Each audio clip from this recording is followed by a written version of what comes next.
Iniisip ng lahat na isa lamang siyang mahina at walang kapangyarihang batang taga-nayon, ngunit sa huli ay naging pinakadakilang hari sa kasaysayan.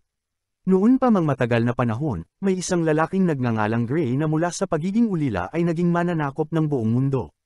Walang sino man ang nakatayo laban sa kanya, at ang mga nagtangkang labanan siya ay walang awang winasak sa mundo. Gayunpaman, kahit taglay niya ang lahat ng kapangyarihan sa mundo, nakaramdam pa rin siya ng kakulangan sa kanyang buhay dahil nag-iisa lang siya. Hanggang isang araw, bigla na lamang siyang natagpuang nalulunod sa isang kailaliman ng dagat at may tinig na nag-utos sa kanya na hanapin ang liwanag sa kanyang susunod na buhay. Napagtanto ng hari na siya ay namatay na, at sa susunod na saglit ay idinilat niya ang kanyang mga mata sa isang madilim na silid kung saan may 2 taong hindi niya kilala na nakadungaw sa kanya. Tinawag nila siyang Arthur at paulit-ulit na sinasabi sa isa't isa kung gaano kamukha ng kanilang anak ang bawat isa sa kanila, kahit na wala siyang ideya kung sino ang mga taong ito o kung nasaan siya. Napagtanto niya ngayon na siya ay muling isinilang na may buo pa ring kamalayan at alaala mula sa kanyang nakaraang buhay. Ang dakilang hari na ngayon ay isang karaniwang sanggol lamang ay labis na nahihiya sa kanyang bagong buhay bilang si Arthur, hindi niya kontrolado ang kanyang katawan at ang pag-aasta bilang bata habang pinapalitan ng kanyang mga magulang ang kanyang lampin ay labis na nakakahiya para sa kanya. Isang araw, nakita ni Arthur ang kanyang ama na gumagamit ng mahika upang palakasin ang katawan at araruhin ang kanilang bukid gamit lamang ang isang suntok, at pagkatapos ay pagalingin ng kanyang ina ang sugat nito. Doon siya unang na-curious at napagtanto niyang hindi ito ang mundo ng daigdig, dahil may mahika rito. Di naglaon, nalaman ni Arthur na ang kanyang ama ay isang adventurer na madalas lumalabas upang manghuli ng mga halimaw kasama ang kanyang mga kaibigan. Napagtanto niya na dahil pinapayagang magdala ng armas ang lahat sa mundong ito ay isang mapanganib na lugar, kaya't nagpasya siyang magpalakas agad upang maprotektahan ang sarili. Sa kasamaang palad, malayo pa ang araw na iyon dahil sa ngayon ay isa pa lamang siyang sanggol na inaantok tuwing kinakantahan ng lullaby ng kanyang ina. Gayunman, kalaunan ay nalampasan niya ang pagkadismaya niya tungkol dito at nagsimulang mag-enjoy sa mga mapayapang sandaling ito, dahil sa kanyang nakaraang buhay ay palagi siyang nasa panganib ng mga asasin na gustong patayin siya habang natutulog. Ilang buwan ang lumipas at natutong gumapang si Arthur sa loob ng bahay. Nagkukunwari siyang natutulog upang iwan siya ng kanyang ina, at palihim na pumupunta sa silid-aklatan ng kanilang bahay upang maghanap ng impormasyon tungkol sa mundong ito. Natagpuan niya na ang kontinenteng tinitirhan niya ay may bansang tinatahanan ng mga duwende sa timog at ng mga duwende sa hilaga. Ang bansa ng mga tao ay pinamumunuan ng isang hari, ngunit hindi tulad ng kanyang nakaraang buhay. Ang anak ng hari ang nagiging bagong hari sa mundong ito at walang labanan hanggang kamatayan para sa trono. Nakakita pa siya ng isa pang aklat na nagsasaad tungkol sa mahika, at napagtanto ni Arthur na ang mahika ang dahilan kung bakit atresado ang mundong ito pagdating sa siyensya at teknolohiya. Natutunan niya na humigit kumulang 1% lamang ng populasyon ang may kakayahang gumamit ng mahika at ang kapasidad ng isang tao sa mahika ay karaniwang namamana sa kanilang mga magulang. Ayon sa aklat, may 2 pangunahing uri ng mga gumagamit ng mahika. Una ay ang mga augmenter na gumagamit ng mana upang palakasin ang kanilang pisikal na kakayahan at lumaban bilang mga mandirigma. Ang ikalawang kategorya ay ang mga conjurer na kayang i-proyekto ang mana palabas ng kanilang katawan tulad ng mga salamangkero. Napagtanto ni Arthur na ang kanyang ama ay isang augmenter ngunit sa palagay niya ang kanyang ina ay hindi isang tipikal na conjurer dahil sa kanyang kakayahan sa pagpapagaling.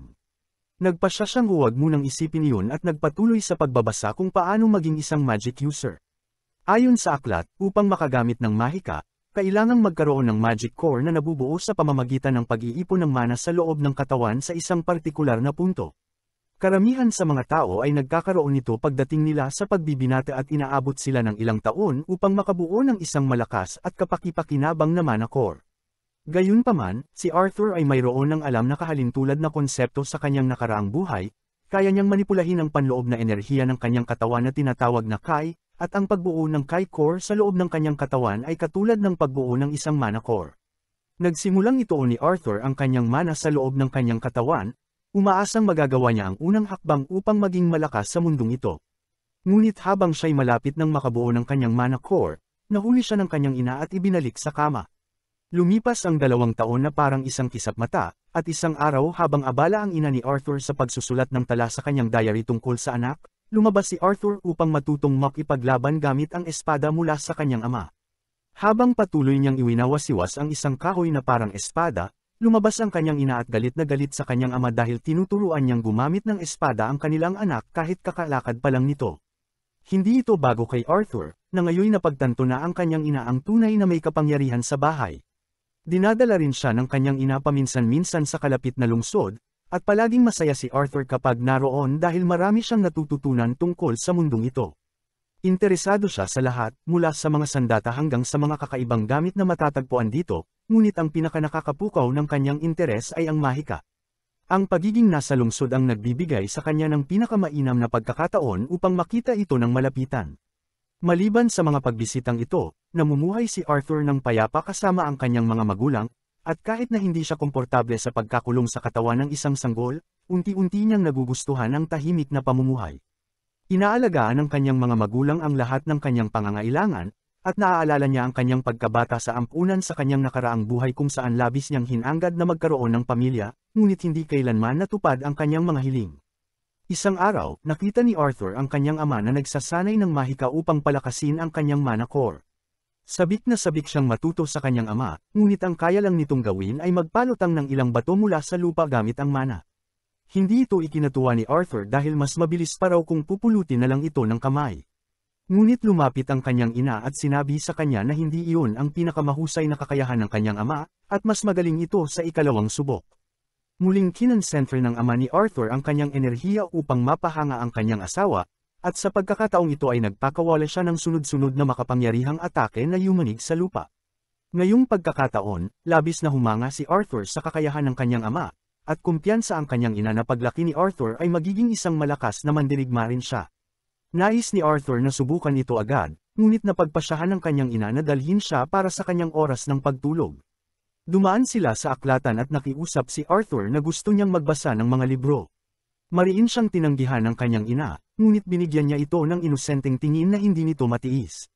Sa huli, iniwan siya ng kanyang ina sa aklatan habang lumabas ito upang samahan ang kanyang asawa. Nagsimulang ituon ni Arthur ang lahat ng mana sa kanyang katawan upang mabuo ang kanyang mana core, na sinusubukan na niyang gawin sa loob ng 2 taon. Pakiramdam niya'y nasa hangganan na siya ng tagumpay, at bigla na lamang, nabuo ang kanyang mana core sa loob ng kanyang katawan. Bilang resulta, isang malakas na pagsabog ang sumabog at winasak ang kanilang bahay, nasugatan ang ama ni Arthur habang pinuprotektahan ang kanyang asawa.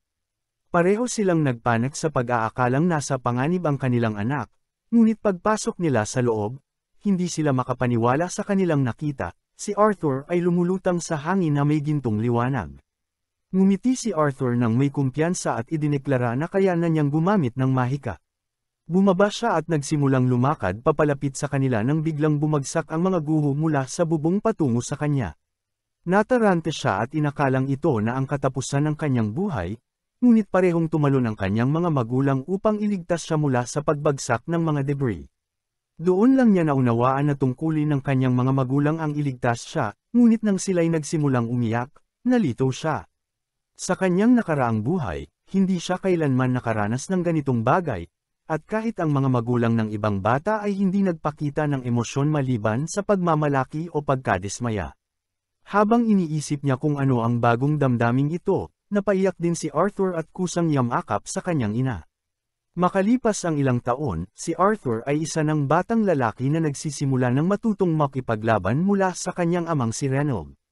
Siya at ang kanyang ama ay magkaharap sa hardin kung saan sinusubukan ng kanyang ama na ibigay sa kanya ang paborito niyang guwantes, ngunit tinanggihan ito ni Arthur dahil alam niyang wala pa siyang sapat na lakas upang gamitin ito sa kanyang edad. Sa halip, pinulot niya ang isang kahoy na espada at ganoon din ang ginawa ng kanyang ama. Agad na umatake si Arthur, sinusubukang makapagsagawa ng 3 sunod-sunod na pag-atake, ngunit mas malakas ang kanyang ama at madaling nabablock ang lahat ng kanyang tira. Napagtanto ni Arthur na ginagamit ng kanyang ama ang mahika upang palakasin ang kanyang baston kaya't ginawa rin niya ito at pinuno ng mana ang kanyang kahoy na espada. Pagkaraan, muling umatake si Arthur at laking gulat ng kanyang ama nang mabali ang kanyang baston. Ngumiti si Arthur at sinabing mas maganda ang kahoy niya kaysa sa kanyang ama, ngunit iginiit ng ama na mas mahalaga ang stamina. Gayunpaman, napagtanto ng kanyang ama na si Arthur ay isang henyo, kaya't nagdesisyon siyang kausapin ang kanyang asawa tungkol sa pagpapadala kay Arthur sa bayan upang maturuan ng isang tunay na guro. Labis itong tinutulan ng kanyang inang si Alice dahil ayaw niyang mawalay sa kanyang mahal na anak na 4 na taong gulang pa lamang. Iginiit ni Reynold na sa edad na 4 ay mas malakas na ang kahoy ni Arthur kaysa sa kanya, kaya nararapat lamang na sanayin ito ng isang bihasang mandirigma. Ngunit bago pa sila makapagdesisyon, sumingit si Arthur at iminungkahing lahat sila ay sumama na lang, at kahit na mukhang hanggal ang ideya, agad na pumayag ang kanyang mga magulang, marahil dahil hindi pa sila apektado ng krisis sa pabahay sa mundo nila.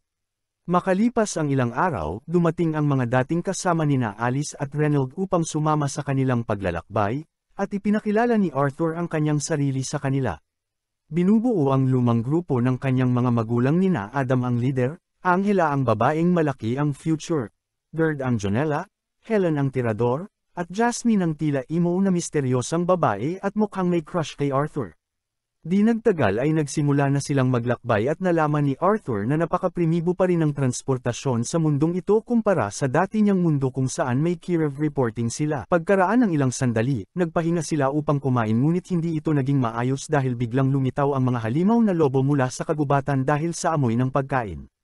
Agad na tumalon si Jasmine sa labanan gamit ang dalawang patalim at pinatay ang mga lobo na hamarang sa kanya, habang sina Reynold, Adam, at Helen ay pumapatay rin gamit ang kani-kanilang sandata. Samantala, ginamit ni Nader at Angela ang kanilang mahika upang durugan ang mga natitirang halimaw. Nang gabing iyon, nagdiwang sila habang kumakain ng karne ng mga halimaw, ngunit napansin ni Alice na may sugat pa rin sa braso si Reynold kaya't pinagaling niya ito. Agad na tumayo ang lahat ng miyembro ng grupo at bumuo ng protektibong bilog sa paligid nila, na ikinagulat ni Arthur. Kalaunan, ipinaliwanag sa kanya na si Alice ay isang napakabihirang uri ng manggagamot na may kakayahang magpagaling gamit ang mahika. Dahil sa pambihirang kakayahan nito, palaging nanganganib na maaga siya, kaya't isa ito sa mga dahilan kung bakit sila lumipat sa probinsya upang manatiling hindi pansinin. Sa kabutihang palad, gumana ang mahika ni Alice ng maayos. Matapos noon, nagpa siya si Adam na kailangan niya ng ehersisyo at inimbitahan si Arthur na makipagsanayan. Sumang-ayon si Arthur habang binalutan ni Adam ng tela ang matulis na dulo ng kanyang sibat upang hindi masaktan si Arthur. Naghanda silang dalawa para sa labanan at pinuno ng mana ang kanilang mga sandata. Sa gulat ni Adam, si Arthur ang unang umatake, gamit ang mahika upang palakasin ang kanyang bilis. Gumalaw siya na parang kidlat patungo kay Adam bago biglang nawala at muling lumitaw sa likod nito, dahilan upang mabigla si Adam. Sa kasamaang palad, nadulas si Arthur, dahilan upang makabawi si Adam at nauwi sila sa matinding sagupaan. Nabigla ang lahat sa bilis ni Arthur ngunit sa huling sandali ay inihagis siya pataas dahil magaan ang kanyang katawan at kinailangan siyang saluhin ni Angela gamit ang kanyang wind magic. Maingat siyang lamandeng sa lupa habang sinermonan si Adam ng grupo dahil sobra ang kanyang atake sa isang batang gaya ni Arthur. Pilit namang ipinagtanggol ni Adam ang sarili, sinasabing masyadong malakas ang bata, pero wala ni isa ang nakinig sa kanya. Samantala, mukhang interesado si Jasmine sa kakayahan ni Arthur at nagsimulang magtanong sa kanya tungkol sa mga teknik na ginagamit niya. Lumipas ng mabilis ang mga sumunod na araw habang si Arthur ay nagsasanay, kumakain, natutulog, at muling nagsasanay kasama halos lahat ng miyembro ng grupo, natututo ng lance techniques mula kay Adam, push-ups mula kay Reynold, archery mula kay Helen, at tumakbo ng parang si Usain Bolt mula kay Jasmine na tila nagkakagusto na kay Arthur. Sinubukan niya itong akitin sa isang maliit na party sa pamamagitan ng pagbibigay ng maliit na espada na may baby oil, ngunit ayaw ng ina ni Arthur na mapahamak siya kaya tinawag siya nito palayo. Di nagtagal ay nagpatuloy sila sa kanilang paglalakbay sakay ng karwahe nang bigla silang mapilitang huminto sa ilalim ng misteryosong pangyayari. Biglang lumipad ang mga palaso patungo sa kanila at agad na napagtanto ni Arthur na sila ay inaatake ng mga tulisan. Si Nader at Adam ay agad na tumalon sa harap ng karwahe habang si Angela ay gumamit ng kanyang wind magic upang itaboy ang mga palaso. Sumilip si Arthur sa labas at nalaman niyang napalibutan sila ng mga tulisan. Inutusan ng pangit na pinuno ng mga tulisan ang kanyang mga tauhan na huwag saktan sina Alice at Arthur at patayin ang iba dahil pwede silang ibenta sa mataas na halaga. Sumigaw ang mga tulisan bilang pagsang-ayon at sumabak sa labanan, ngunit nagsimulang mapatamba isa-isa ni Reynold at ng kanyang grupo. Alam ni Arthur na mas malakas ang kanyang grupo kung individual ang labanan, ngunit lumilitaw ang problema nang sinubukan ng mga tulisan na daijin sila sa dami. Nagsimulang mapagod ang mga miyembro ng grupo sa walang humpay na laban habang ang pinuno ng tulisan ay sumugod kay Reynold at itinulak siya sa karwaheng kinaluluburan ni Arthur. Nasira ang karwahe habang mabilis na tinangkang tulungan ni Ali si Reynold, ngunit sinabi nitong huwag siyang gumamit ng magic dahil lalo lang lalala ang sitwasyon. Tumayo siya at sinabing dalhin ni Arthur ang kanyang ina sa ligtas na lugar habang siya ang haharap sa pinuno ng tulisan.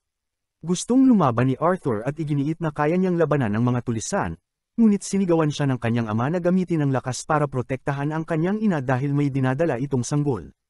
Naisip ni Arthur kung kailan nagkaroon ng oras ang kanyang mga magulang na gawin iyon, ngunit tumakbo pa rin siya kasama si Alice. Tinangkang habulin sila ng pinuno ng tulisan pero muling umatake si Reynolds kaya napilitan nitong ipagtanggol ang sarili. Patuloy na tumakbo si Arthur ngunit hinarang siya ng maraming kalaban. Buti na lang ay mga bihasa ang kanyang mga kasama at isa-isang pinatumba ang mga tulisan sa kanyang daraanan.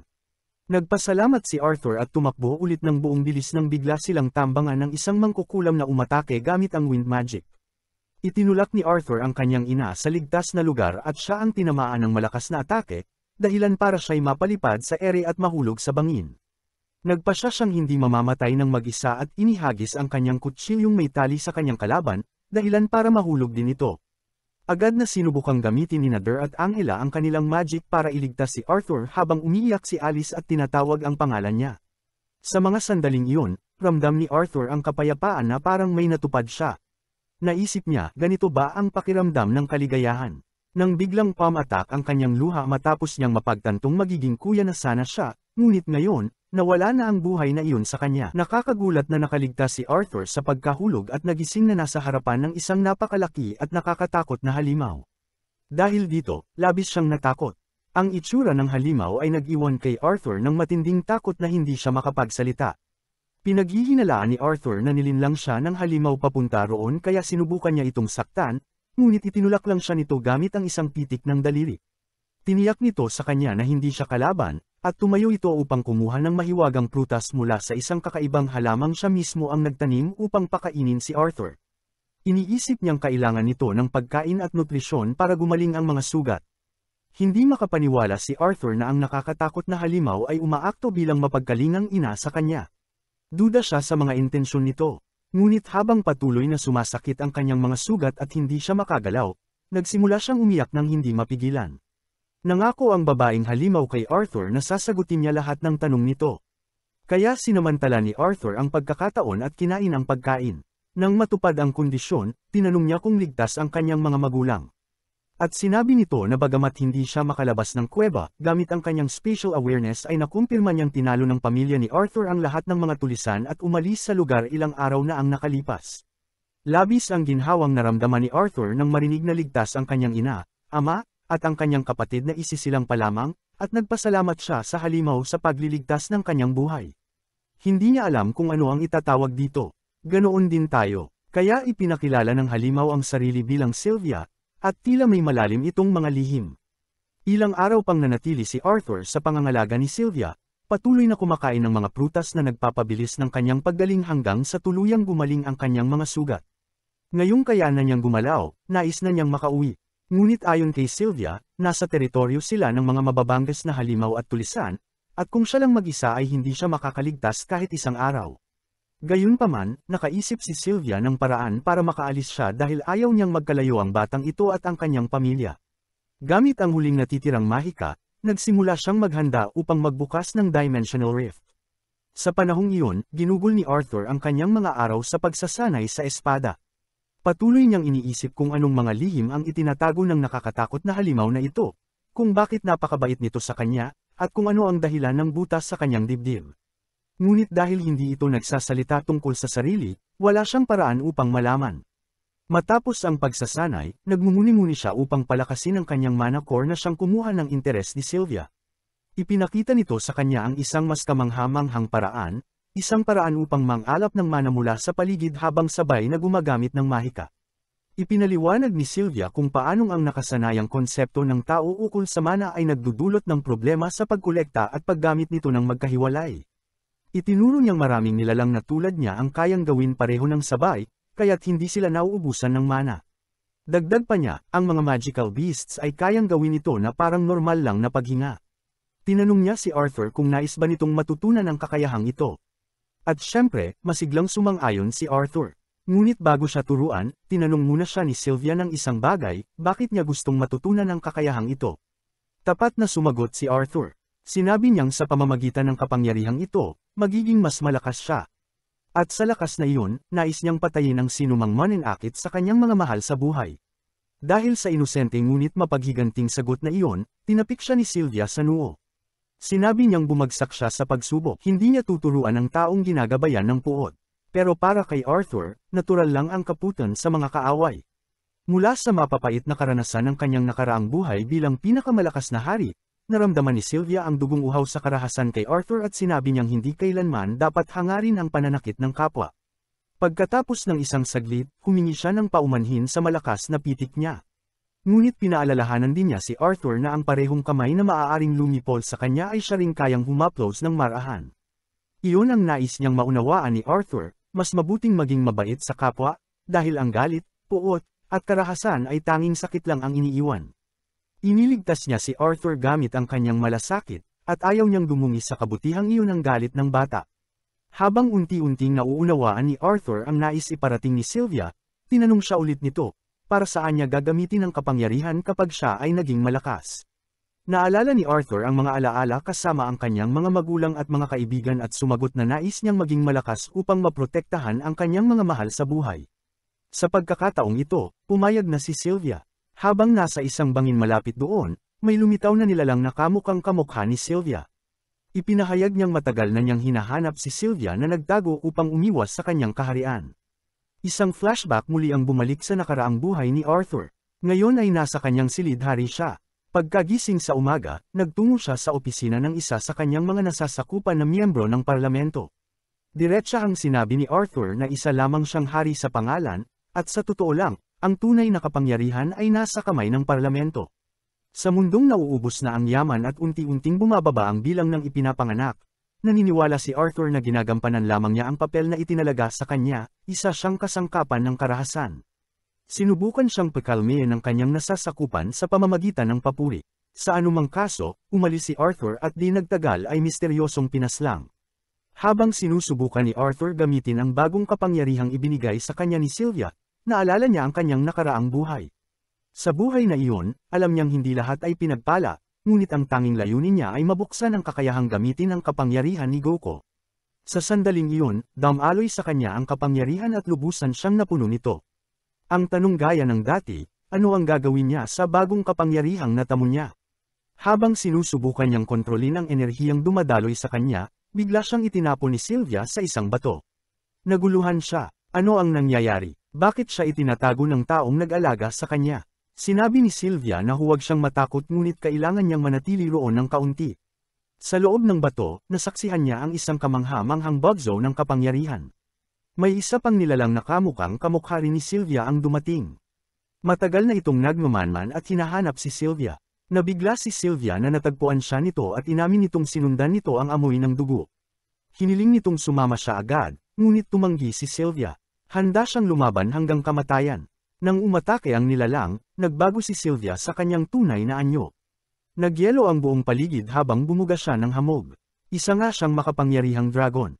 Nang makita siya sa ganitong anyo, binalaan siya ng nilalang na ang paggamit ng ganitong kapangyarihan ay papatay sa kanya. Ngunit wala siyang pakialam sa kamatayan. Para sa kanya, nabuhay siya ng may biyaya at tanggap na niya ang kanyang katapusan. Kaya kahit kapalit ay kamatayan, hindi siya susuko. Nagsimula ang isang matinding labanan na pinanood ni Arthur nang walang magawa mula sa kuweba. Nabigla siya sa tindi ng lakas ng dalawang nilalang. Tulad ng inaasahan, lumaban din ng buong lakas ang nilalang. Mukhang siya pa ang nananalo hanggang sa inilabas ni Sylvia ang kanyang tagong sandata. Ipinagyelo niya ang buong lugar, dinakip ang nilalang, at binuksan ang kuweba upang palabasin si Arthur. Paglabas niya, nabigla siya. Nakita niya ang tunay na anyo ni Sylvia. Isa siyang dragon. Binuksan niya ang langit sa itaas at sinabi kay Arthur na maaari na siyang umalis.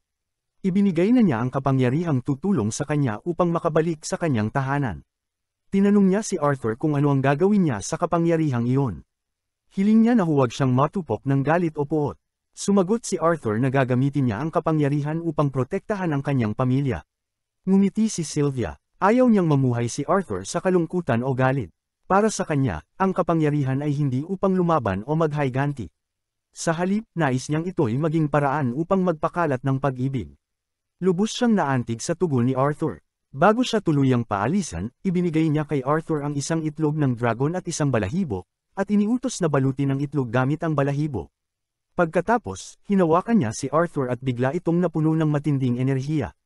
Isang nagniningning na linya, tulad ng tattoo, ang lumitaw mula sa kanyang mga daliri pababa sa kanyang braso, napunit ang kanyang pangitaas, lumantad ang marka. Inamin ni Sylvia na maaari niya sanang pauwiin si Arthur noon pa. Alam niya kung paano. Akala ni Arthur ay pinanatili siya roon dahil delikado pa sa labas. Ngunit isiniwalat niya ang katotohanan, gusto niya ang presensya ni Arthur. Ang makipag-usap, ang may makasama, matagal na niyang hindi naranasan iyon.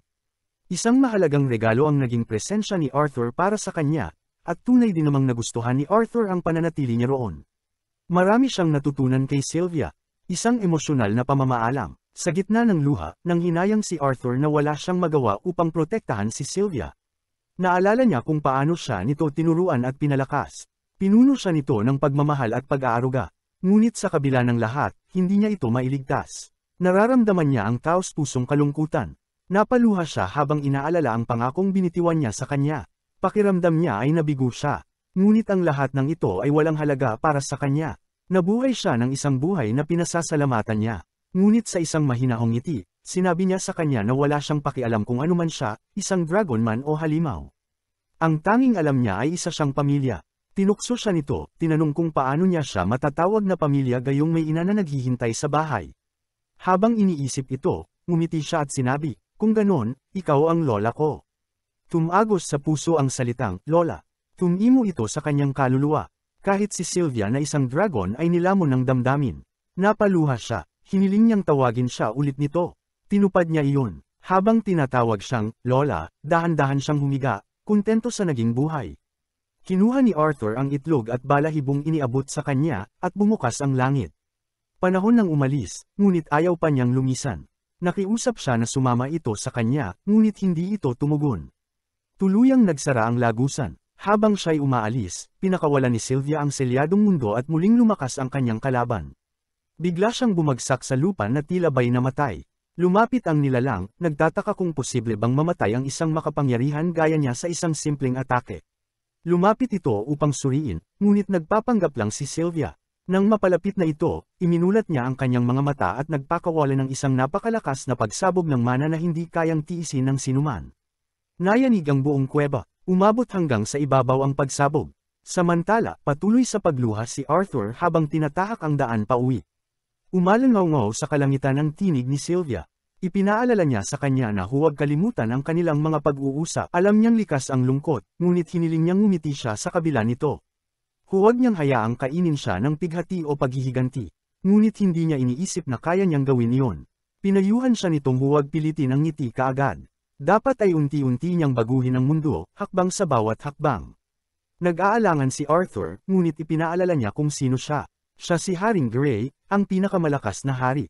Kaya niyang gawin ang lahat.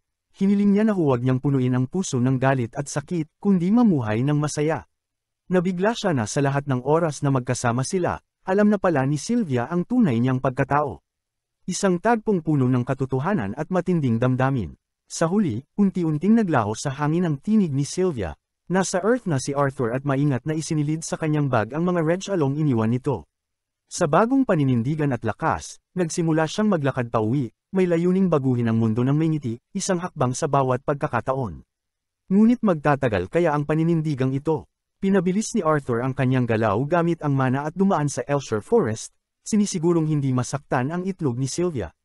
Habang tumatalon mula sa isang puno patungo sa isa pa na parang si Tarzan, narinig niya ang mga tinig ng grupo ng tao. Lumapit siya sa kanila sa pag-asang dadalhin siya ng grupo sa lungsod kung nasaan ang kanyang pamilya. Ngunit pagkatalon niya sa puno sa itaas nila, napagtanto niyang 4 na tulisan pala ang mga ito na dumukot sa isang babaeng elf upang ibenta bilang alipin. Kamakailan lamang ay hinarap na ni Arthur ang isang grupong tulad nila na nagtangkang hulihin siya at ang kanyang ina upang ibenta. Ipinagpalagay niyang kaugnay rin ang mga ito, kaya hinanggad niyang maghayganti. Samantala, itinulak ng mga mangangalakal ng alipin ang babaeng elf sa karwahe at naghanda ng lisanin ang gubat. Sa pagkakita sa lahat ng ito, napuno ng galit si Arthur. Ngunit inalala niya ang payo ni Sylvia, kaya pinakalma niya ang sarili at sinundan ang karwahe hanggang sa gabi kung kailan nagtayo ng kampo ang mga tulisan. May opsyon si Arthur na maging ligtas sa pamamagitan ng patuloy na pagsunod sa kanila hanggang sa bayan habang nananatiling nakatago. Ngunit kung gagawin niya ito, kailangan niyang talikuran ang pagligtas sa babaeng elf. Kaya naghintay siya hanggang hating gabi bago kumilos. Gumagamit ng mga sungay na lobo ang mga tulisan para hilahin ang kanilang karwahe, at nakaisip si Arthur ng plano upang guluhin sila. Binato niya ng bato ang mga lobo na naging sanhi ng malalakas na alulong. Sinubukang pakalmehin ng isa sa mga tulisan ang mga lobo, takot na baka may mga mapanganib na nilalang na maakit, at sinimulang saktan ang isa sa mga ito. Sinamantala ni Arthur ang pagkakataon para lapitan ito mula sa likod, pinatibay ang kanyang kanang kamay gamit ang mana upang maging matalim at pinatulog ang lalaki. Kinuha niya ang kutsilyo nito at walang awa niyang pinaslang ang pangalawang mga ngalakal. Naramdaman ng pangatlong tulisan ang kakaiba, ngunit bago ito makakilos, tinaga ni Arthur ang kanyang binti. Agad nitong binalaan ang kanilang pinuno ukol sa batang salamangkero, ngunit hindi ito sineryoso ng pinuno at inisip na mas malaking pera ang kikitain niya. Kumbinsido siyang mahuhuli niya si Arthur ng buhay, ibinaba niya ang kanyang espada upang hindi masira ang produkto, at pinatibay ang kanyang mga kamay gamit ang mana bago sumugod kay Arthur ng walang sandata. Umiwas si Arthur sa unang suntok at tinangkang agawin ang armas gamit ang trick ng sinulid na ginamit niya sa nakaraang laban. Ngunit mas bihasa sa pakikipaglaban ang pinuno ng tulisan at naunawaan agad ang taktika ni Arthur, kaya sinipa siya palayo. Pagkatapos ay binuhat siya nito sa binti na tila wala lang, at idineklara na iyon na ang kanyang katapusan. Ngunit para kay Arthur, iyon pa lang ang simula. Sinunog niya ang kaliwang binti ng pinuno gamit ang biglaang apoy, at dahil sa tindi ng galit nito, gusto na niya ngayong patayin si Arthur, sinabing ibebenta na lang niya ang bangkay ng batang bastos sa mga kakaibang collector. Habang abala ang pinuno ng mga tulisan sa kanyang chismis, ginamit ni Arthur ang kanyang teknik sa sinulid upang ihagis ang kanyang kutsilyo at tinamaan ito sa noo ng pinuno. Agad siyang napatay. Buhay pa ang ikatlong tulisan at nakiusap kay Arthur na patawarin siya, nangangakong magbabayad sa kanyang mga kasalanan. Ngunit alam ni Arthur na pawang kasinungalingan lamang ang lahat ng iyon. Bukod pa rito, hindi siya maaaring mag-iwan ng mga saksi sa kanyang mga ginawa kaya tinapos niya rin ito. Pumasok siya sa karwahe, tinanggal ang tiring ng takot na babaeng elf, at sinabing ligtas na siya at makakauwi na. Hindi niya maintindihan ang nangyayari at nag-aalala nang mapansin niyang may mga sugat si Arthur sa katawan. Napagtanto ni Arthur na hindi sanay ang mga bata sa karahasan kaya agad niyang tinakpan ang mga bangkay ng mga tulisan bago ito makita ng elf. Nagsinungaling siya at sinabing namatay ang mga masasamang tao sa isang aksidente, at dahil bata pa ito, naniwala agad. Kinuha ni Arthur ang ilang gamit na maaaring makatulong sa kanyang paglalakbay at aalis na sana, ngunit pinigilan siya ng elf at nakiusap na huwag siyang iwan sa mapanganib na gubat. Ikinwento ng bata na minsan sinabi ng kanyang mga magulang na may mga multo sa puno na kumakain ng mga bata, pero alam niyang panakot lang iyon. Napagtanto ni Arthur na wala siyang ibang magagawa kundi dalhin ang elf pauwi. Ginamit ng bata ang kanyang pakiramdam sa direksyon at sinabing nasa timog ang kanilang tahanan, kabaligtaran ng direksyon ng mga magulang ni Arthur. Tinanong siya ni Arthur kung paano siya nadukot at sinabi niyang habang humahabol siya sa mga paru-paro, naligaw siya sa gubat. Hindi na nagulat si Arthur, inaasahan na niyang ganoon kababaw ang dahilan. Naalala niya ang panahong ikinulong rin siya noong kaedad niya ito. Ayaw niyang maranasan ito ng bata kaya't pumayag siyang ihatid ito pauwi. Ayaw naman ng elf na gamitin ang mga may sungay na lobo sa kanilang paglalakbay, dahil ayon sa kanya mamamatay ang mga ito kung malalayo sa kanilang natural na tirahan. Matapang niyang pinalaya ang mga ito at tahimik silang bumalik sa gubat. Masaya si Arthur na nailigtas ang isang mabait na bata at mas determinado siyang ihatid ito ng ligtas. Kinaumagahan, nagsimula na silang maglakad pauwi. Sa wakas, tinanong ni Arthur ang pangalan ng elf. Ipinakilala niya ang sarili bilang Tessia. Nang tanungin niya ang pangalan ni Arthur, sinabi rin ito. Habang naglalakad, inisip niyang baka nagugutom na ito kaya't binigyan niya ng mangkok, pinaupo, at pinakain. Kahit hindi gutom, sabi niya mas mabuting kumain para sa katawan, mahaba pa ang lalakarin nila. Naalala niya si Sylvia na minsang nagsabi rin nito sa kanya, kumain kahit hindi gutom dahil kailangan mo ng lakas. Napansin niyang nagsasalita na siyang parang si Sylvia at napangiti. Natural lang siguro, dahil kapag matagal mong kasama ang isang tao, nakukuha mo ang kanilang gawi. Pagkatapos pakainin si Tessia, nagreklamo ito na may kakaibang amoy ang pagkain. Niligtas ka na nga at binigyan ng pagkain, tapos magrereklamo pa, karaniwang ugali ng bata. Sinabi niyang magdadagdag na lang siya ng dahon pero hindi pa rin ito nagustuhan. Napagtanto niyang hindi niya talaga naranasan ang tunay na pagkabata. Para sa kanya, ang pagkain ay para sa kalusugan, hindi sa panlasa. Sa panunood sa bata, unti-unti niyang nauunawaan kung ano ang ibig sabihin ng pagiging bata. Nagreklamo itong gusto niya ng matamis pero wala talagang ganoon sa gubat. Nagpatuloy ang kanilang paglalakbay at sa totoo lang, naging kawili-wili ito. Tinanong niya ang tungkol sa syudad ng bata at ipinakita nito ang mana na hinahabol niya, at sinabing marami raw nito sa kanilang lugar. Nasabik rin siyang magising ang kanyang mana upang makapag-aral sa kanyang guro. Nagulat si Arthur, hindi niya alam na may mga paaralan ang mga elf. Nang tanungin niya, tila hindi ito naintindihan ng bata. Naglakad sila hanggang dapit hapon at nagtayo si Arthur ng tent para matulugan ng bata. Narinig niya ang mga alulong ng mga lobong may sungay na pinalaya niya at nag-alala na baka umatake ang mga ito. Nagsisi siyang hindi niya pinatay ang mga ito noong may pagkakataon pa siya. Pumasok si Tessia sa tent at sinabi niyang matulog na rin siya, ngunit bilang isang protektibong kuya, nagpumilit siyang manatili sa labas upang magbantay. Nakipagtalo siya, sinabi sa kanya ng kanyang lolo na huwag matulog sa parehong kwarto ng kabaligtarang kasarian ngunit gagawa siya ng exception. Nangako siyang itatago ito. Nang magpatuloy siyang tumanggi, lumabas siya na natatakot. Sinabi niyang kung mananatili siya sa labas, maaaring mapansin ng anumang panganib na pinuprotektahan siya nito at matagpuan siya. Kaya't para sa kanyang kaginhawaan, pumayag siyang umupo sa loob. Sa loob ng tent, nagsimula siyang magkwento tungkol sa mga tao, kung paanong sila'y makasarili at maraming asawa. Sinubukan niyang itama ito, ngunit nakatulog siya. Sa huli, nakatulog din siya. Kinabukasan, nagpatuloy ang kanilang paglalakbay. Mula sa pagtalon sa mga bundok hanggang sa paglakad sa tubig, pinapatunayan niyang isang matibay na kuya. Ang pagiging kasama niya ay nagpapaisip sa kanya kung ano ang ibig sabihin ng maging bata. Gayunpaman, mahirap pa rin ang paglalakbay at sa totoo lang, nagsisimula na siyang mag-alala tungkol sa kanyang mga magulang. Samantala, naging komportable na si Tessia sa kanya. Nakikipag-usap siya ng malaya. Sa kanilang daraanan, biglang nakaramdam si Arthur ng matinding sakit sa kanyang mana core.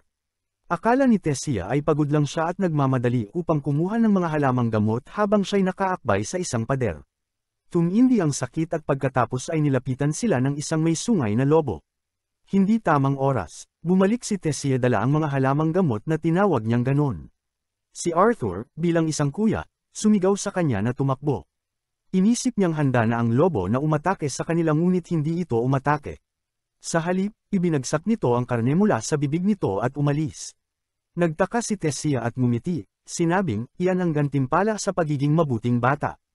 Mabuti ba talaga silang mga bata? Niluto nila ang karne at pagkatapos ng isang kagat, sobrang saya ni Tessia. Masarap ito kaysa sa kakaibang pagkain na kanilang natikman kanina. Talaga nga, kapag ang isang bata ay nakakakita ng masarap na pagkain, masaya itong tinatangkilik. Nang subukan ito ni Arthur, sa wakas ay naisip niya kung bakit mas gustong kainin ng mga bata ang matamis. Sobrang sarap kaya nais niyang sana ay nakainan niya ito noon. Sinabi niyang nakahanap siya ng kabute imbes na mga halamang gamot at madalas kinakain ito ng mga babae sa kanilang lungsod. Nagpahinga siya at kumain ng isang kagat. Mali, nang magpatuloy siya sa pagkain, mabilis siyang tumakbo sa banyo. Hindi niya kayang tiisin ang matinding sakit sa tiyan. Napakabigat ng tiyan niya, at hindi niya kayang labanan. Dumaan ang gabi at bumalik sila sa tent. Ang talukap ng mata ni Arthur ay nagsasara dahil siya'y pagod at stressed. Nais niyang matulog ngunit si Tessia ay puno ng mga kwento mula sa mga libro tungkol sa mga tao at mga duwende na nabasa niya habang lumalaki siya at ang mga pangarap niyang makatagpo ng mga ito. Ngunit hindi daw siya makakatagpo dahil narinig niya na masama ang mga tao kaya't hindi niya alam kung anong gagawin. Nakaidlip siya habang nag-uusap at si Tessia, tulad ng isang mabait na kapatid, tinakpan siya ng tela. Kinabukasan, nagpatuloy silang maglakbay. Pagod na pagod si Arthur ngunit itinatago ito sa isang ngiti upang hindi siya mag-alala. Kahit na tinanong siya ni Tessia kung siya'y pagod, sinungaling siya at sinabing malakas pa rin siya kahit kitang-kita ng mga bulag na mahina siya. Nang malapit na sila sa kanyang nayon, nagtanong siya kung pwede siyang magbigay ng palayaw sa kanya, Artie. Tinawag niya siyang kagalang-galang na prinsesa bilang kapalit. Hindi ito tinanggap ni Tessia ng maayos at sinabi niyang sinubukan lang niyang pakiramdaman siya ng kaibigan. Ang pagkakaibigan ay isang bagay na halos hindi niya naranasan kaya't hindi ko siya masisisi. Naglakad siya pasulong at nakakita ng isang bukas na lugar. Hindi ito napansin ni Arthur sa una ngunit tinawag siya ni Tessia. Hindi niya alam kung ano ito. Bago niya namalayan, nakabitin siya sa gilid nito, tinatawag siya na sumama. Sa sandaling iyon, naguguluhan siya. Pumunta ba siya sa kanya o babalik na lang? Kinuha niya ang kamay niya at sumama. Nakarating sila sa kabilang panig at siya'y humiga sa sahig, mahina. Bago pa siya makarecover, pinalibutan siya ng mga armado. Sabi nila, sinundan nila sila sa pamamagitan ng butas ng teleportasyon. Bigla silang humawak sa kanya at ipinatalim ang espada sa kanyang leeg. Sumigaw siya para kay Tessia, ngunit nakita niya siyang nakatayo lang at walang ekspresyon. Sinabi ng mga gwardya kay Arthur na ipaliwanag kung sino ang nagpayag sa isang tao na tulad niya na makapasok sa kanilang banal na lupain. Lumingon si Arthur kay Tessia, umaasang siya ang magpapaliwanag sa sitwasyon, ngunit nananatili itong tahimik kaya nakakaramdam si Arthur ng pagtataksil at kahangalan sa pag-aakalang kaibigan niya ito. Ngunit ang totoo, nag-aatubili lang si Tessia na magsalita dahil isa pa rin siyang bata. At nang inanunsyo ng mga gwardya na papatayin nila si Arthur, saka lang siya kumilos, ipinagtanggol si Arthur at sinabing iniligtas siya nito. Gayunpaman, ipinagpipilitan pa rin ng mga gwardya na na-brainwash ni Arthur si Tessia para maniwalang iniligtas siya nito, oo nga naman. Sa kabutihang palad, ang tanging matalino at matinong lalaki sa lupain ng mga duwende ang dumating mula sa parehong portal at iniutos sa mga gwardya na palayain si Arthur. Siya si Virion Eralith, dating hari ng Eleanor, at personal niyang pinasalamatan si Arthur sa pagligtas kay Tessia, na ibinunyag niyang apo niya pala, ibig sabihin, prinsesa ng kaharian si Tessia. Labis ang pagkagulat ni Arthur sa revelasyong ito dahil hindi niya kailanman inakalang isang maharlika si Tessia batay sa kilos nito habang magkasama sila. Dumating agad ang mga magulang ni Tessia, sina Haring Olduan at Reyna Miriel Eralith, at muling nagkita ang pamilya matapos ang ilang araw ng pagkakahiwalay. Habang sinusuri ni Miriel ang kalagayan ng anak, tinanong ni Olduan kung bakit may tao sa kanilang lugar. Mukhang namana ni Olduan ang IQ ng kanyang ina at hindi gaanong matalino gaya ng kanyang ama dahil agad niyang iniutos na patayin si Arthur. Muling namagitan si Virion at sinabing siya mismo ang nag-utos sa mga gwardya na umatras. At ipinaliwanag kay Olduan na iniligtas ni Arthur si Tessia kahit isa siyang tinatawag na barbarong tao. Suportado ni Tessia ang pahayag ni Virion, nakiusap sa kanyang ama na huwag saktan ng kaibigan at iminungkahing dalhin ito sa kanilang kastilyo.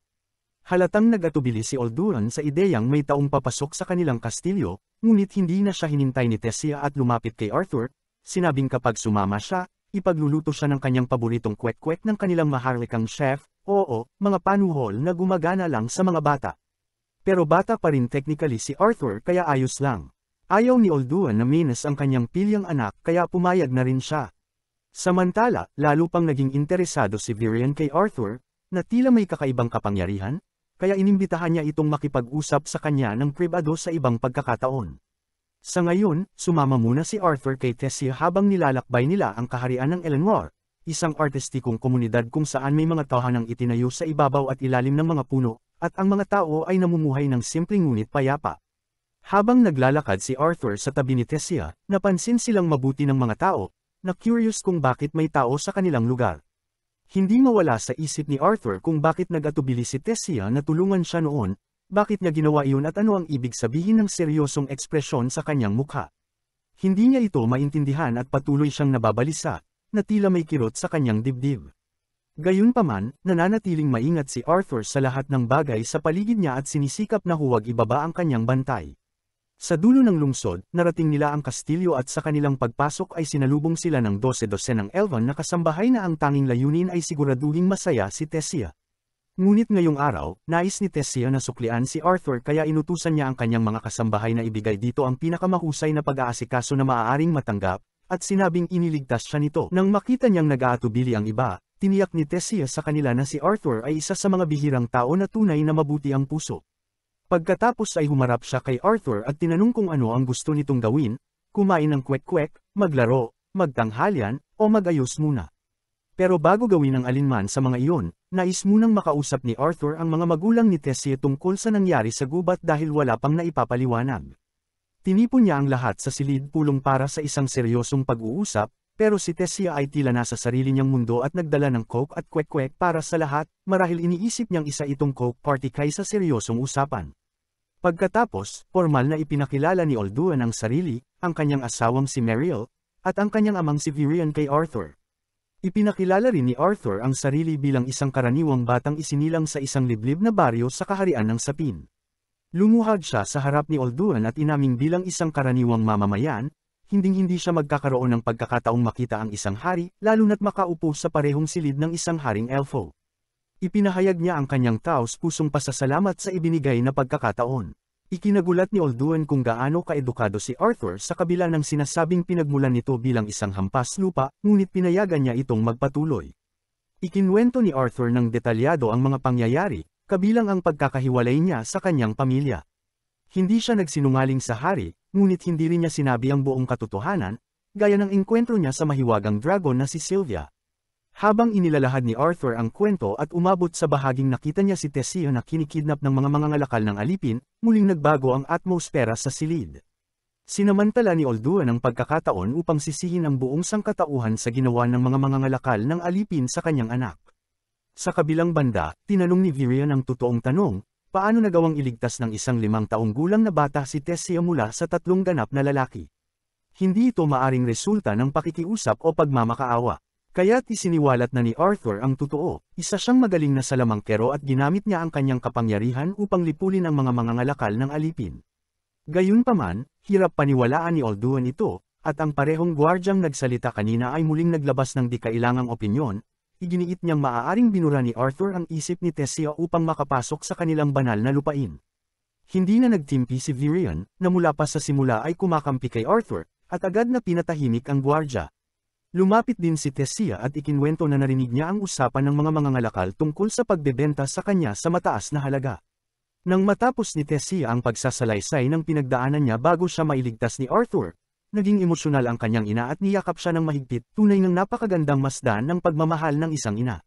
Napagtanto rin ni Olduan ang pinagdaanan ng kanyang anak, kaya't sinabi niya kay Arthur na naniniwala siya rito at nagpapasalamat sa lahat ng ginawa nito para sa kanila.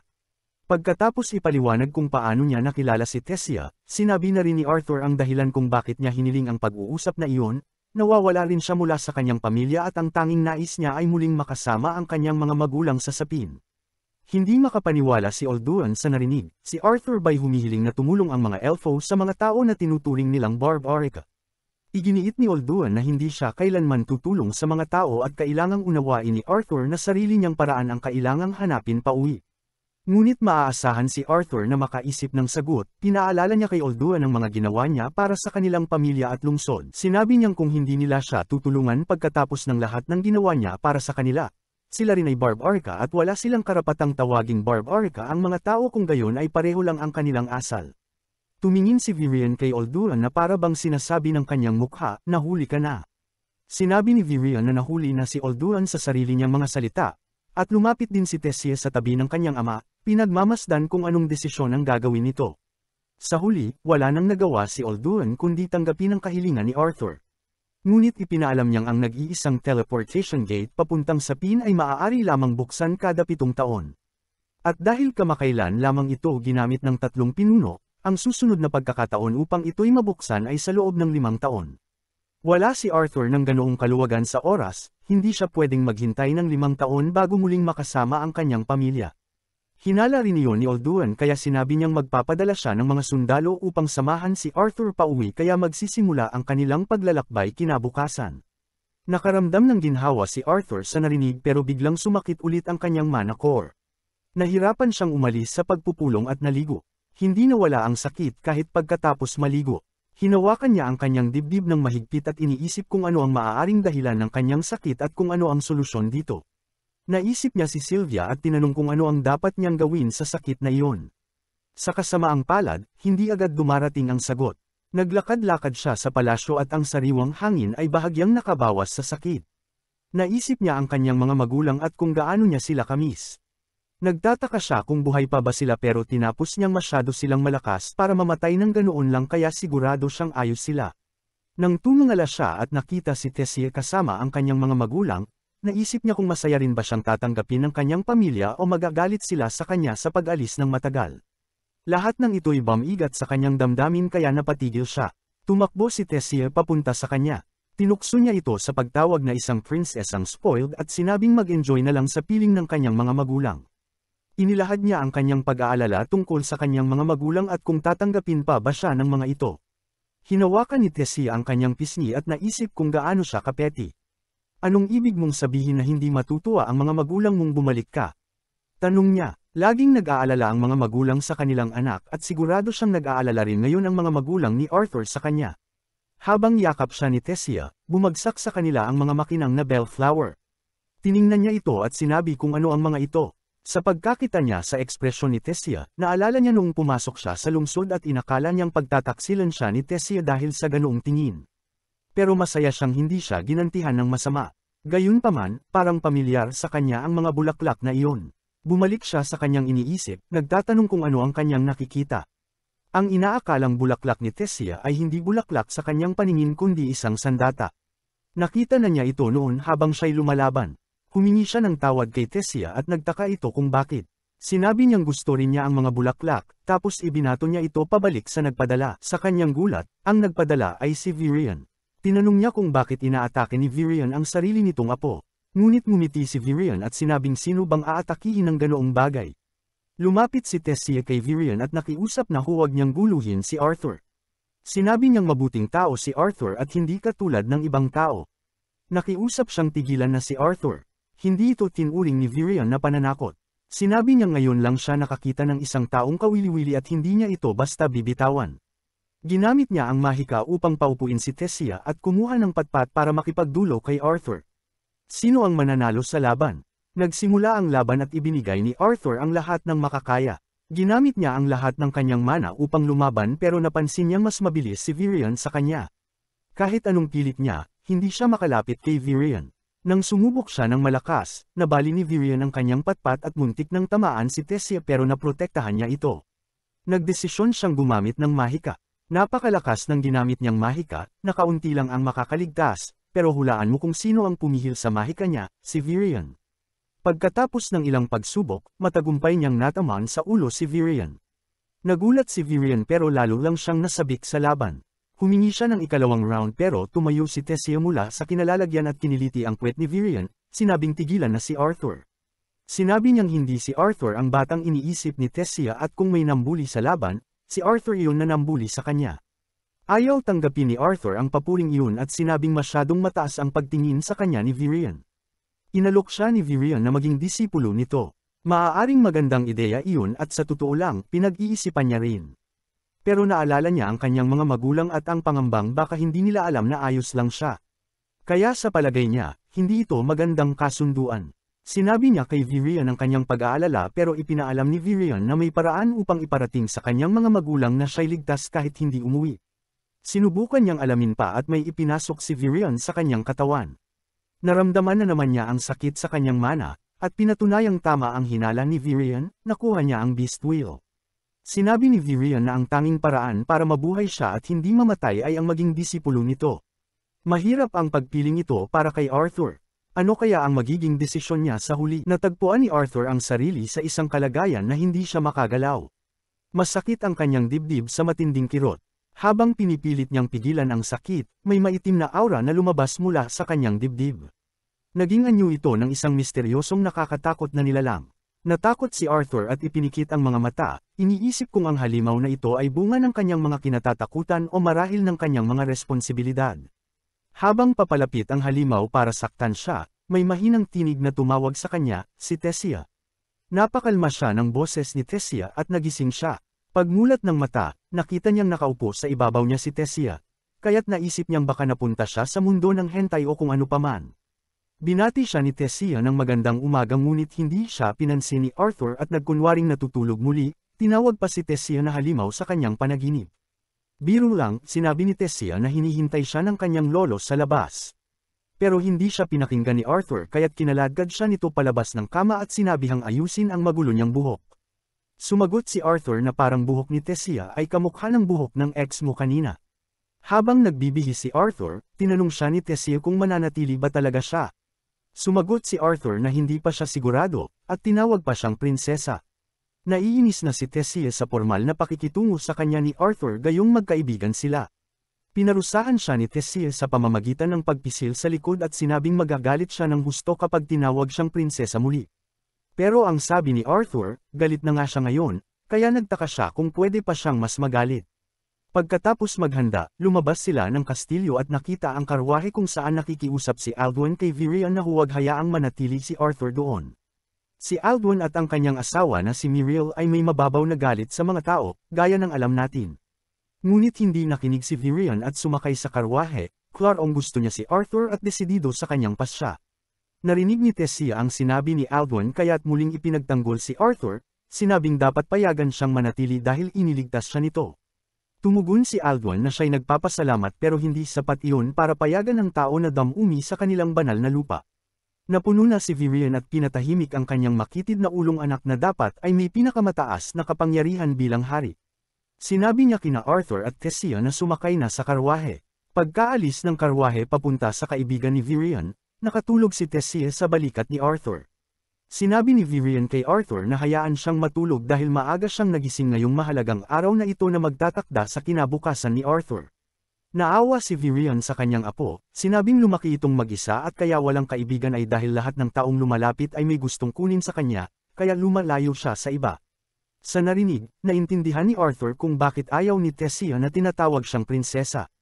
Binanggit ni Virion na si Tessia ay ngumingiti lamang kapag kasama si Arthur, kaya't pinasalamatan niya ito sa pagiging kaibigan ni Tessia at na-realize ni Arthur kung gaano siya pinahahalagahan. Napagtanto niya rin kung gaano kabait si Virion at nagdesisyong pagkatiwalaan ito ng lubusan.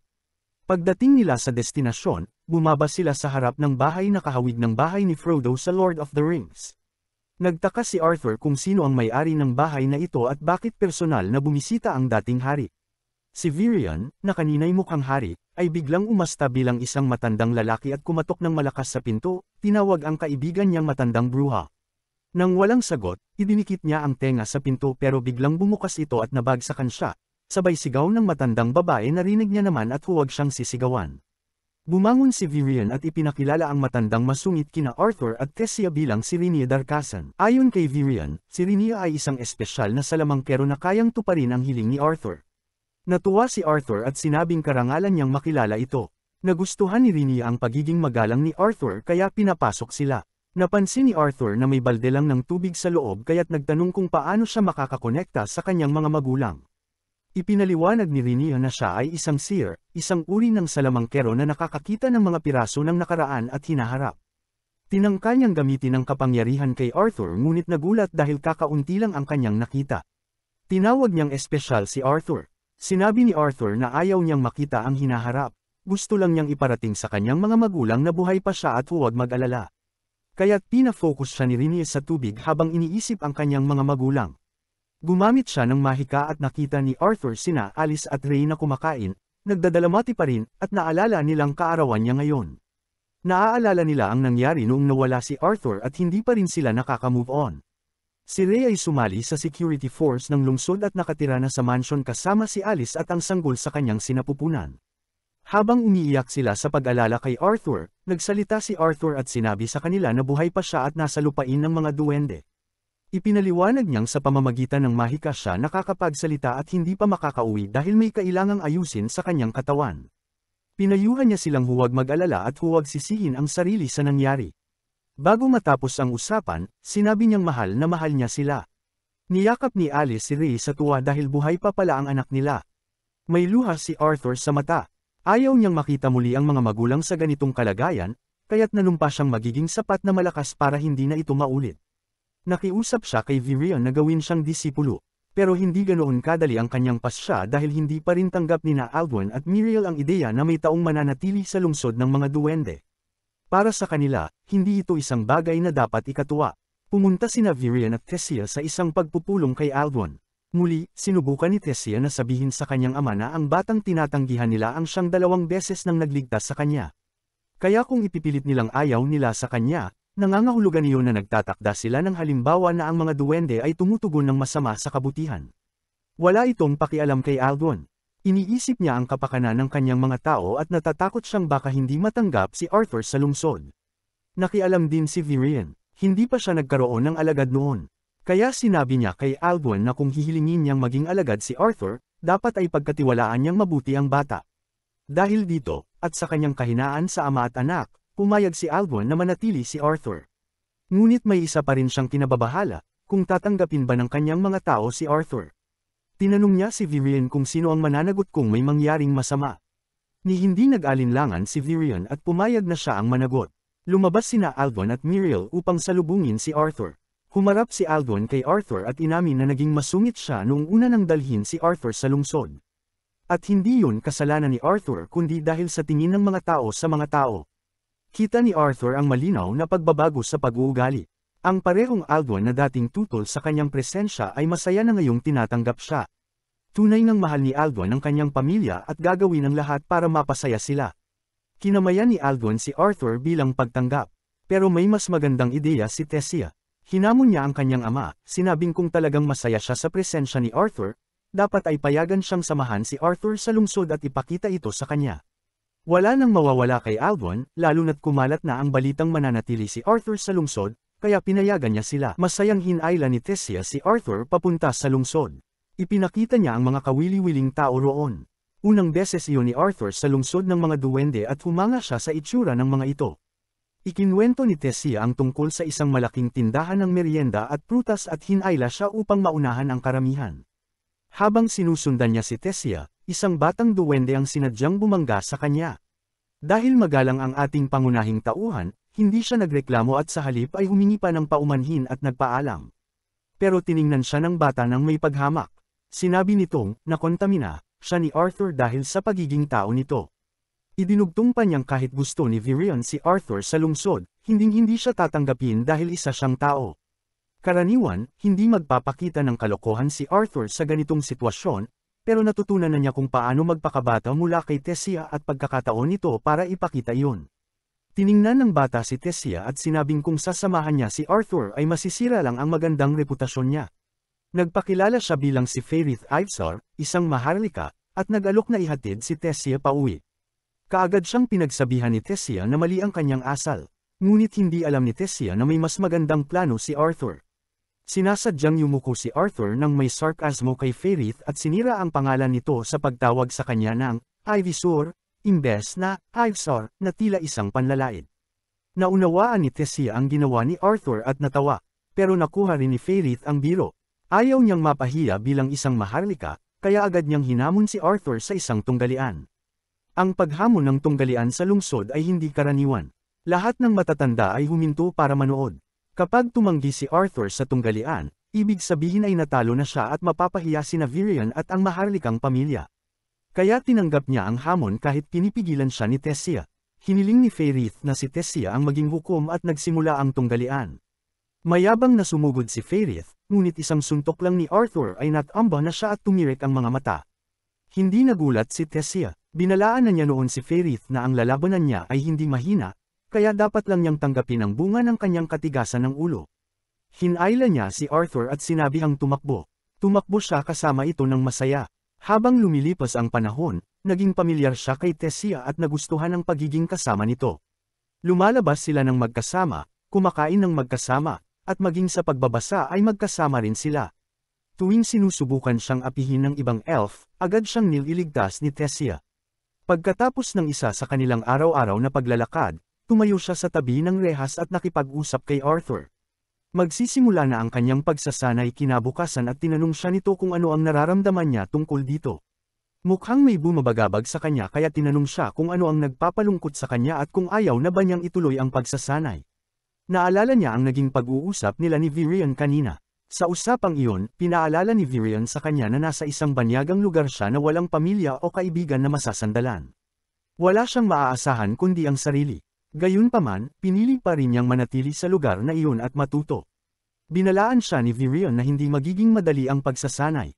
Mas mahirap pa ito kaysa sa anumang naranasan niya noon. Ngunit kung magtitiis siya at matututo sa kabila ng lahat ng pagdaraanan niya, magiging tiyak ang kanyang magandang kinabukasan. Binigyan siya muli ni Virion ng pagkakataong umatras at tinanong kung talagang gusto niya ito, at sinabi niyang interesado siya. Kaya iniutos ni Virion na pansamantalang kalimutan muna ang sakit sa kanyang manakor. Sa oras na iyon, masigla niyang tiningnan si Tessia. Sinabi niyang inaasahan na niya ang pagsasanay kinabukasan. Ibinunyag niyang marami na nga siyang naranasan at nakipaglaban pa kasama ang kanyang ama. Alam niyang wala sa mga naranasan niya ang maihahambing sa bagay na gusto niyang gawin ngayon. Pero determinado siyang magsimula at sigurado siyang magiging mas malakas siya. Iniabot din ni Tessia ang kamay niya at sinabing gagawin din niya ang kanyang makakaya. Makakaya saan? Tanong niya. Kaya inamin ni Tessia na gagawin niya ang kanyang makakaya sa lahat ng oras upang hindi siya mapag-iwanan ni Arthur at makipagsabayan dito. Tignan na lang daw nila kung paano yun mangyayari. Kinabukasan, nagsimula ang pagsasanay. Nakaharap siya kay Virion habang ipinakikilala nito sa kanya ang mga susunod na bahagi ng kanyang buhay. Habang nagsisimula ang pagsasanay, naisip niya sa sarili, mas mabilis ang buhay sa kaharian ng mga elf kaysa sa labas. Sa loob ng ilang araw niya roon, marami na siyang natutunan at unti-unti siyang lumalago.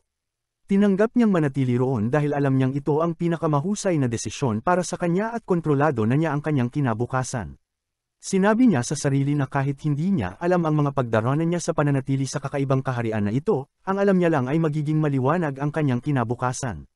Nais ko rin sa kanya ang tagumpay sa hinaharap na ito at sabik akong makita kung ano ang naghihintay sa kanya. Lumipas ang ilang panahon at natutunan na rin ni Tessia kung paano gamitin ang kanyang mana. Maagang pumunta si Tessia sa kama ni Arthur upang gisingin siya ngunit hindi ito nagising. Kaya ginamit niya ang mana upang gisingin ito. Nagising si Arthur na sumisigaw sa kanya, nagtataka kung bakit hindi siya gin-isang ng mahinahon, pero ngumiti lang si Tessia dahil alam niyang gin-isang niya ito ng mahinahon sa una. Salamat sa panunood. Kung gusto niyo pa ng ganitong content, comment niyo lang, like and subscribe na din kayo mga lods.